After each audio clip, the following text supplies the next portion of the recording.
Also, IRONMUZZLE. It has a padlock at the back of the head attached to the chain around the slave's neck. But to the chiefs, to the African chiefs and the European, this was too expensive to make. It wasn't as if it was expensive, but they don't want to go to the blacksmiths and spend money on slaves. So to them, the cheapest type of mouth lock was the type that they pierce the slaves' upper and lower lips, and they put padlock on their mouth and they lock their mouth, like you lock your bedroom or your safe. Okay, now why do they lock the mouth of slaves? They have three reasons why they lock the mouth of slaves. The first reason was because out of 24 hours, slaves work for 18 hours. They believe if they allow slaves to communicate or talk, they waste time. But they want them to concentrate on their work on the farm, so to prevent them from communicating so that they can concentrate on their work. That was the main or major reason why they locked the mouth of slaves.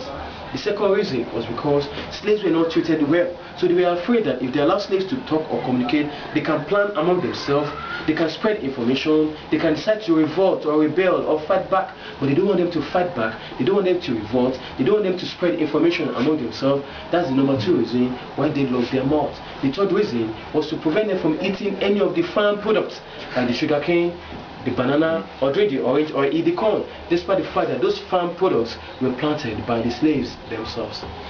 This is a picture of a slave that is being tortured. When they beat or torture a slave, they make sure other slaves are there to watch. The main reason why they do that is to put fear in their heart.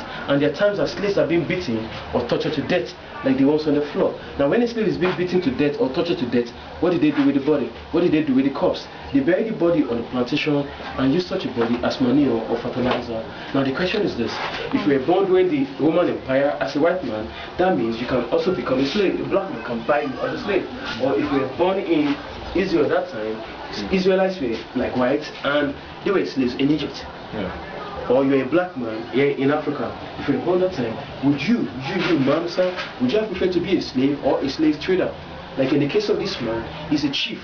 He's an African chief. Now these are slave raiders. They've already captured his people. Now they're in the chief's house. But the chief, rather than being captured as a slave, he got a knife in his hand. He decided to kill himself. Would you have done Gaddafi should do this.